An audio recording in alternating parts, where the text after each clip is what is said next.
What is a beast? So how does the beast of Revelation 13 and Daniel 8 characterize the beast yet to come? We know the children's story of Beauty and the Beast, and Hollywood has put out quite a few movies with the title of the Beast, Beast of Berlin. So Hollywood scriptwriters describe a threatening or horrifying character. Revelation 13 describes a beast rising out of the sea with 7 heads and 10 horns. It symbolizes total authority and control over a vast, revived empire. This entity receives the power from the dragon, who is Satan. He blasphemes God, persecutes the saints, and will demand that all people worship it and receive its mark of 666. In the book of Daniel, the 4th beast is described as a terrifying, powerful, 4-kingdom entity with large iron teeth and 10 horns. It represents the final dominant kingdom that will devour the whole earth and crush everything in its path. It is often interpreted as the Roman Empire, and some traditions also see a future revival or a final form of this empire. A little horn emerges from one of the 10 horns, which has eyes and a mouth and strong exceedingly. Its features are a combination of the previous 3 beasts, the lion, the bear, the leopard. That will be different from all the others. It will devour the whole earth, trample it down, and crush it. The 10 horns represent 10 kings or 10 kingdoms that will arise from this empire. The little horn is a powerful figure who will arise among them, uproot 3 of the others, will attempt to change times and laws, oppressing the saints for a long time before being destroyed by divine judgment. Yes, he's described as dreadful and terrible, and its domination will be taken away. The kingdom will then be given to the saints. The 4th kingdom is widely interpreted to represent the Roman Empire because of its immense power and cruelty. Some scholars connected the little horn to Antiochus Epiphanes of the Seleucid Empire, who persecuted the Jews, and interpreted the other symbols as corresponding to a future final kingdom. You could consider Antiochus Epiphanes as an entree or the forerunner for the final end-time fulfillment.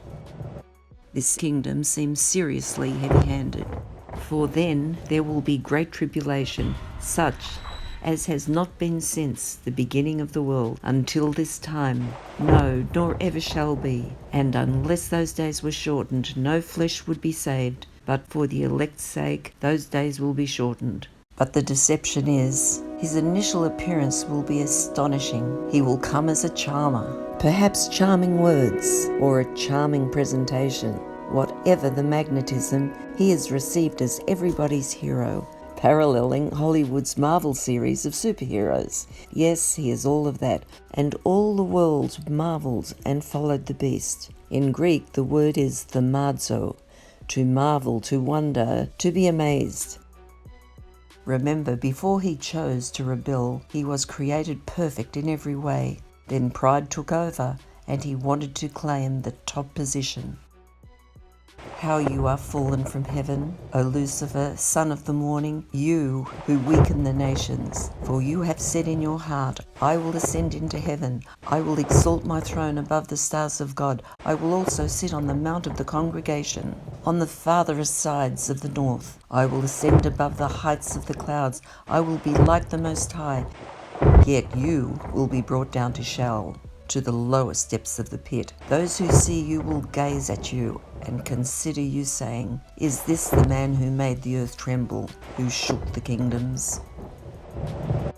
Why does the world want a superhero? Because when there is an unexpected catastrophe, a reaction is needed. So there is a specific time when the final Marvel event arrives on the scene. When we least expect it, breaking news, sudden massive destruction, nations are threatened, communications are down, supply chains collapse, shelves are empty. These are devastating conditions people are unprepared for.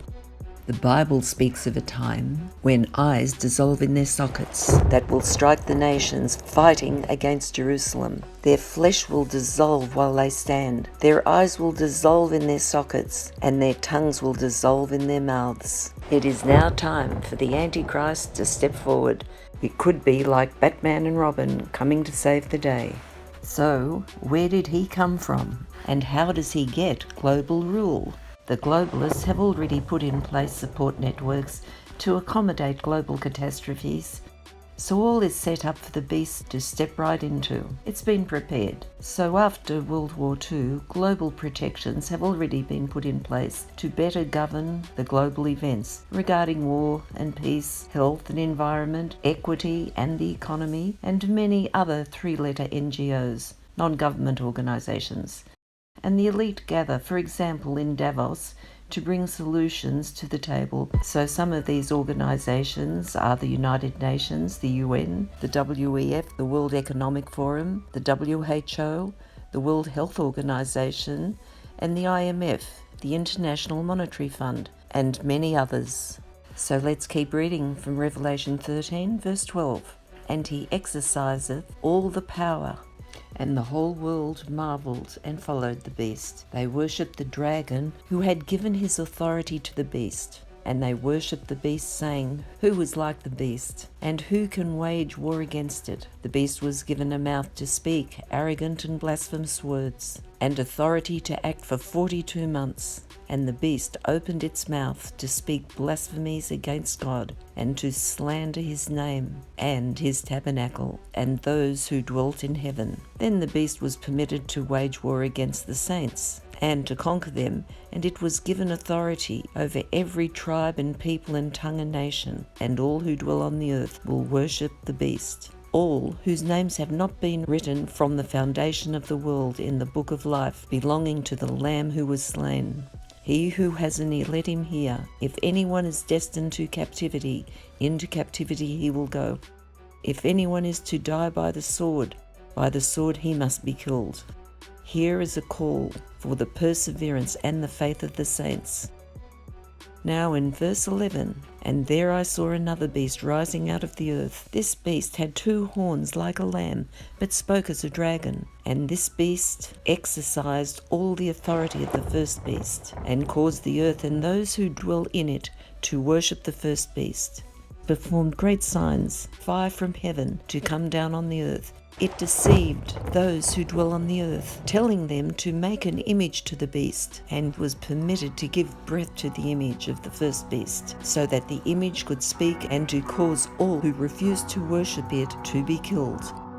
He causes all, both small and great, rich and poor, free and slave, to receive a mark in their right hands or in their forehead, and no one may buy or sell except one who has the mark or the name of the beast or the number of his name. Here is wisdom. Let him who has understanding calculate the number of the beast, for it is the number of man. His number is 666. Various systems, Hebrew, gematria, Roman numerals, and even Arabic representations have been used to identify the beast with the number 666. The Bible foretells the rise of a final global empire represented as the beast that will exercise dominion over the entire earth. Government, political control, religion, spiritual deception, and banking, economic control. As in the days of Noah, so shall also the coming of the Son of Man be. People were living life as usual, marrying, working, celebrating, until sudden destruction comes. This sets the scene for the rise of the deceptive global leader who will appear to bring peace in the face of manufactured chaos, famine, war, pestilence, and societal collapse. A typical day, men could be involved in production of business projects or pumping irons after work at the gym. A young woman might be planning her wedding, her mother preparing invites while she's managing the office staff, and her grandmother likes rearranging furniture and ornaments while grandfather is out playing golf. Also, before the flood, the Nephilim existed, a hybrid power that takes on a complex meaning. Have we been frogs in a boiling pot? Are we failing to react to gradual threats? There is a time when a decision is made to extend your life into eternity or choose to be away from that option. You are a human with free choice. You can choose life or death. If you choose life, you recognize that you are a sinner and that you have been redeemed through the sacrifice of Jesus Christ. Your appreciation is endless gratitude, so you can accept the grace of God and believe in His Son. If you choose not to be a part of the new heavens and the new earth and life eternal, you've decided to choose justice for your sins and you want to pay the price yourself. You will have your books opened on the day of judgment and serve your sentence, because you chose to be left out of all that was offered to you, grace or justice. Do you want to accept God's grace, or conversely you'll face judgment? I put before you life and death. Choose life